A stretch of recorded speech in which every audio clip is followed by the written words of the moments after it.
जमशेदपुर गांव में लखन नाम का एक गरीब किसान अपने परिवार के साथ रहता था। वो जी तोड़ मेहनत करता था, लेकिन बैल खरीदने लायक पैसे कभी भी जुटा नहीं पाया था। एक दिन वो साहूकार के पास पहुंचा।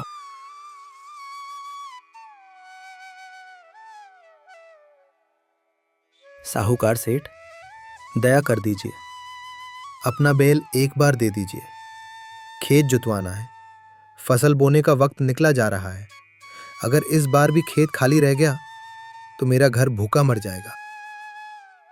लखन, पिछली बार भी तुमने बैल लिया था, लेकिन किराया अब तक नहीं चुकाया। तुम्हें लगता है मैं मुफ्त में बैल देता रहूंगा? मेरा बैल कोई गांव का चरखा नहीं जो हर कोई चला ले। मानता हूं पिछली बार कर्ज चुका न सका, लेकिन इस बार भगवान की कसम खेती करके आपके पैसे लौटा दूंगी। बस एक बार और मदद कर दीजिए। मेरी हालत देखिए सेठ जी। कसम वसम अपने पास रखो। मैं तुम्हारे हालात देखकर पिघलने वालों में से नहीं हूं। मेरे बैल तुम्हें नहीं मिलेंगे। और सुनो, अगली बार यहां कदम रखने की हिम्मत मत करना, वरना अच्छा नहीं होगा। लखन चुपचाप सर झुकाकर निकल जाता है। आंखों में नमी लिए घर लौटते समय सुनसान रास्ते पर वो बैठ जाता है। हे भगवान, मेरी मेहनत बेकार मत जाने देना, खेत को बंजर मत होने देना। मेरे बच्चों के पेट की खातिर मेरी भी सुन लो प्रभु, मेरी भी सुन लो। वो एक पेड़ के नीचे बैठ जाता है। थकान और बेबसी से सिर झुकाकर उसी पेड़ के नीचे एक बूढ़ा बैल बंधा था। लखन धीरे धीरे बैल के पास जाता है और उसके माथे पर हाथ फेरता है।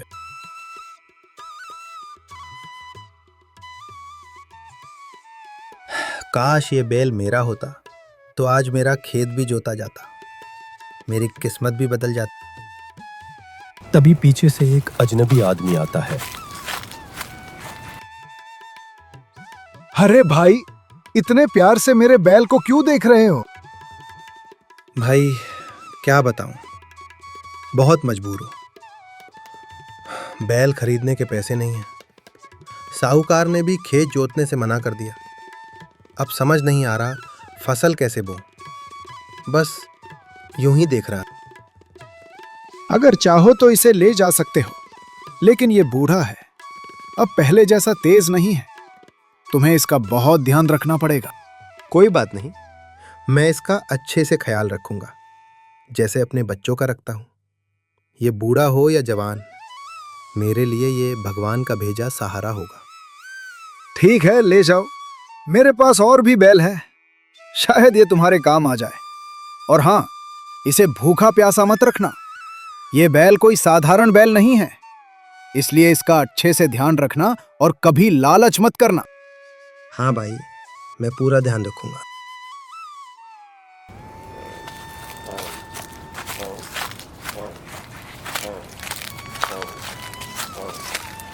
इतना कहकर लखन बैल लेकर गांव की ओर लौट रहा होता है।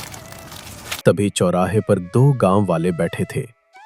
वे लखन को देखकर जोर जोर से हंसने लगते हैं। अरे देखो देखो, लखन ने कैसा बूढ़ा बैल ले लिया है। लगता है ये खेत नहीं, अपनी कब्र खोदेगा। हाँ रे, इससे खेत जोतेगा। अरे ये तो खुद चलते चलते गिर जाएगा। लखन, अगली बार खजूर का पेड़ भी साथ ले आना, उस पर हल टांग कर जोत लेना। लखन चुपचाप बैल की रस्सी पकड़कर आगे बढ़ जाता है। लखन बैल को लेकर घर आता है।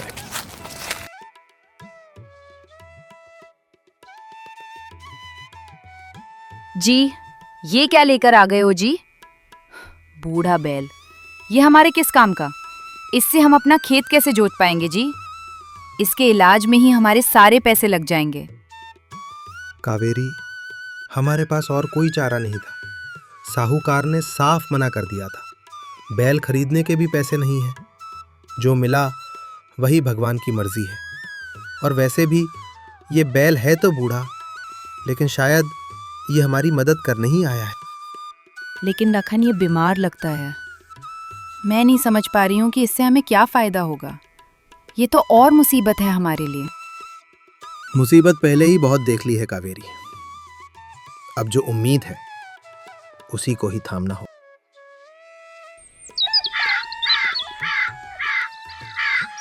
अगली सुबह लखन बैल के पास जाता है। चल मेरे साथी, आज हम दोनों खेत जाएंगे। सब तुम्हारा मजाक उड़ाते हैं, कहते हैं कि तुम बेकार हो, लेकिन मैं जानता हूँ तुम्हें कितना बुरा लगता होगा। मैं उन सब की तरफ से तुमसे माफ़ी मांगता हूँ। इन सबको माफ़ कर देना। अब देखना हम दोनों मिलकर क्या करके दिखाते हैं। फिर लखन बैल को लेकर खेत की तरफ जाता है और बैल हल में जुतते ही तेजी से खेत जोतना शुरू कर देता है।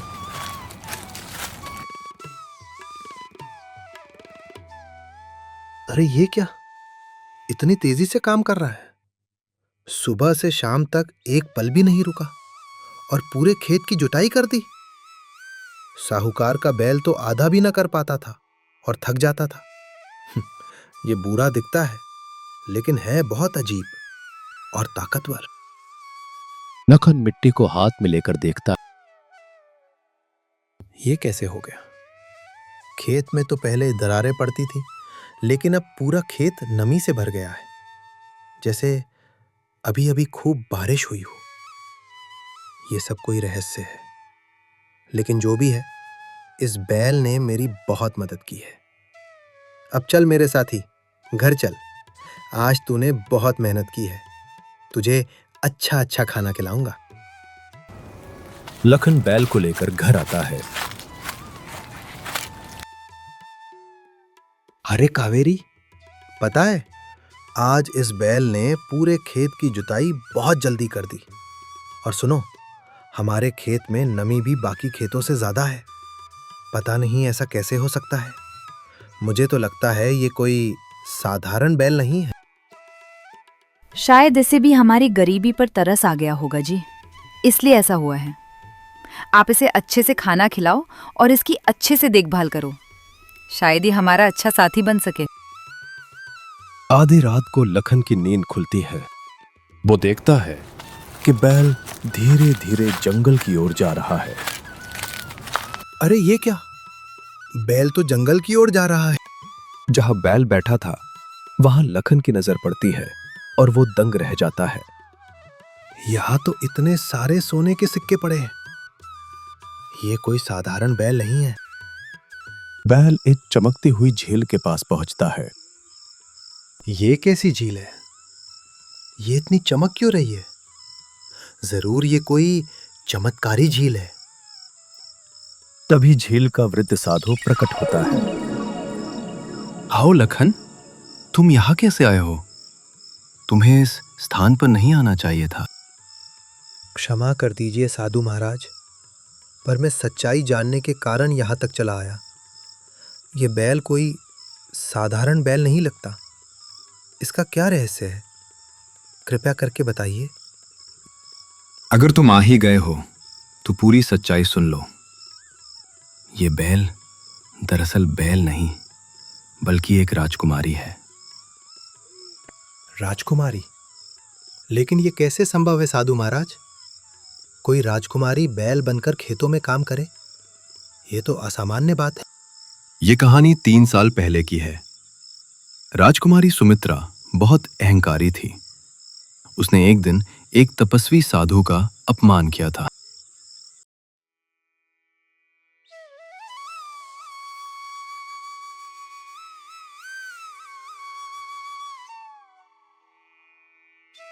अरे, आपको शर्म नहीं आती? हम यहाँ स्नान कर रहे हैं और आप यहाँ बैठकर तपस्या कर रहे हैं। उठो, मेरे सामने यूं बैठना अपमान है। राजकुमारी, छोड़ दीजिए, ये बहुत बड़े तपस्वी हैं। चलिए यहाँ से। चुप हो जाओ। अभी देखती हूँ कैसे नहीं उठते। राजकुमारी साधु पर पानी डाल देती है। राजकुमारी, तुम्हारे गर्व और अहंकार ने तुम्हें अंधा कर दिया है। आज से तुम अपना असली रूप खोकर एक बैल के रूप में धरती पर भटकोगी और सबके खेत जोतोगी, जब तक तुम्हारा ये अभिमान ढह न जाए। लखन, इसका श्राप तभी टूटेगा जब ये सच्चे दिल से किसी की मदद करेगी। अगर 3 साल में इसने श्राप नहीं तोड़ा तो ये पत्थर की मूर्ति बन जाएगी। मैं तुमसे दिल से वादा करता हूँ राजकुमारी, मैं तुम्हारा ये श्राप तोड़ने के लिए पूरी ताकत से लड़ूंगा। 3 साल तक तुम्हारा ये राज छुपाए रखूंगा। लखन घर लौटता है और अगले 2 सालों तक गांव के हर गरीब का खेत जोतता है। उधर साहूकार ईर्ष्या से जल रहा था।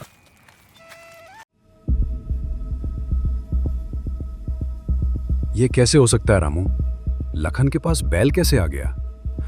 हमारा भट्टा तो बैठ गया, हमें उस लखन को खत्म करना होगा। उसी रात को गुस्से में आकर साहूकार लखन को मारने उसके घर पहुंचता है। लखन, मैं तुम्हें अब जिंदा नहीं छोड़ूंगा। आज तेरी आखिरी रात है। साहूकार सेठ, आप ये क्या कर रहे हैं? मुझे छोड़ दीजिए। छोड़ दीजिए मेरे पति को, इन्होंने आपका क्या बिगाड़ा है? तभी बैल बीच में आ जाता है और चाकू बैल को लग जाता है। बैल के शरीर से रोशनी निकलती है और वो राजकुमारी सुमित्रा में बदल जाती है। लखन, आज तुम्हारी वजह से मेरा श्राप खत्म हुआ है, क्योंकि तुमने मुझे सच्चे दिल से अपनाया। मैं तुम्हें अपना आधा धन देती हूँ और इस पूरे गांव की रक्षा का वचन देती हूँ, और इस साहूकार को श्राप देती हूँ को हमेशा के लिए गरीब बन जाए। राजकुमारी, मैं तो डर गया था, लेकिन आप अपने असली रूप में आ गई। मैं बहुत खुश हूँ। राजकुमारी धन की पोटली देकर गायब हो जाती है। लखन अब धनवान हो गया था, लेकिन वो हमेशा विनम्र रहा और सबकी मदद करता रहा। पूरा गांव उस जादुई बैल की मूर्ति बनाकर उसकी पूजा करने लगा। Welcome to Sabtoon, where imagination comes to life. Dive into vibrant stories and creativity. Your destination for amazing animated adventures, captivating characters, and visual storytelling. Join cartoon lovers. Like and subscribe to Sabtoon for more content.